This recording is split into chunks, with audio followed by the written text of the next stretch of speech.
Senator Tillis, please. Thank you, Mr. Chairman, and congratulations to the nominees for your nominations.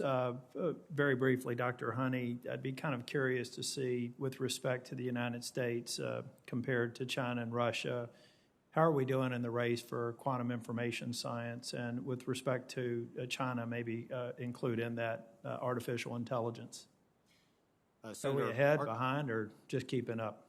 Senator, based on what I see, published and where the activity is going on, our adversaries are certainly very interested in these areas, and they are competing with us as best as they can. I still believe, though, that the U.S. does have the best R&D ecosystem and that we are ahead in these areas.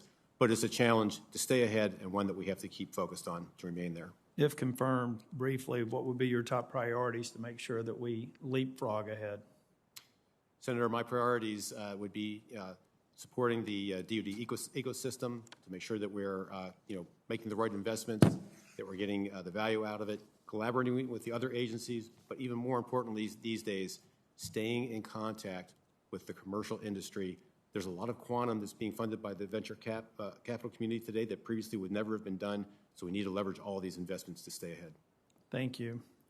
Ms. Fulton, I've been watching some of the hearing in my office, and I was in banking committee hearing with a nominee who had a long history of incendiary and profane tweets about Republicans, about the former president. Yours were not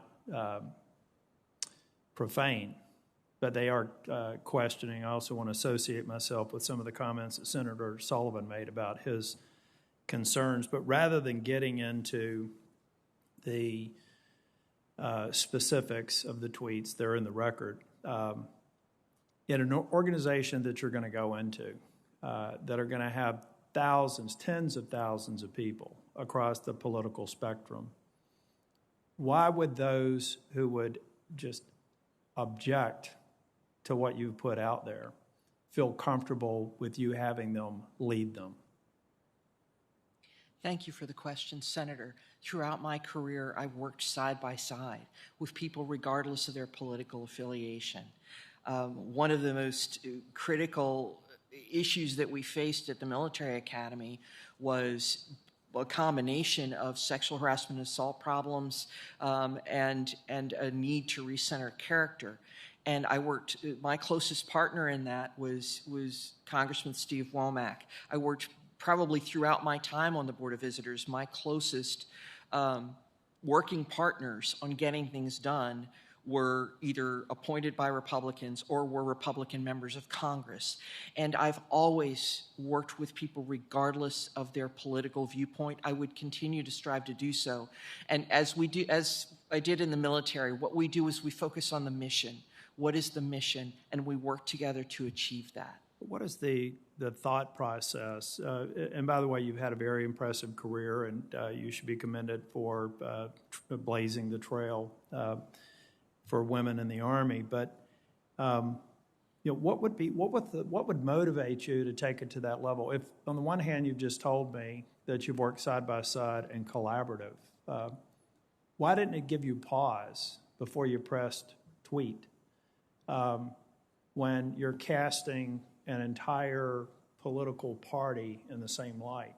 There was one tweet that you had out there that I took personal offense to, because back in 1996, when I became a new partner at Price Waterhouse, I volunteered to create a diversity recruiting practice that went across the entire spectrum that you're obviously, based on your tweet, sympathetic to, and I am too.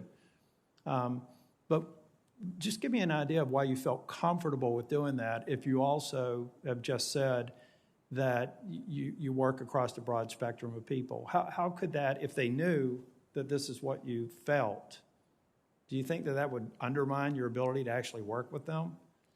Sir, Senator, I want to apologize for that tweet. My intent was to say that racism isn't Democratic or Republican.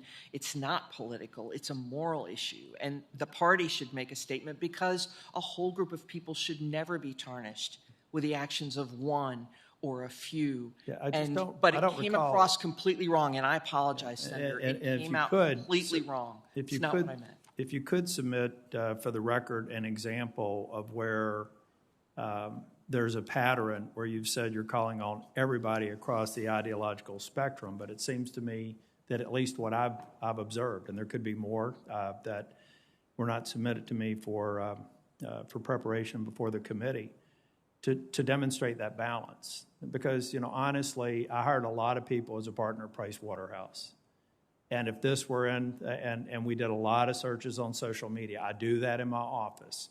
It's a deal killer for anybody to have made a political statement about the other party. As a matter of fact, in my office, if someone says something that's overheard, that's the least bit critical of someone else on the other side of the aisle, it's grounds for termination based on my business code of conduct. So the reason I would have a concern with supporting you is that it doesn't even live up to my hiring practices in my office, which is highly diverse. And in fact, my nominations to the committees is one of the top 4 or 5 in the U.S. Senate for diversity. So I actually do it in a way, and in my 20 years in public service, have never taken on the party or had a single tweet or a public statement, where we have a record of several. So it just worries me about your temperament and about the confidence people would have in the side of the political spectrum that you have at least some contempt for. Thank you, Mr. Chair. Thank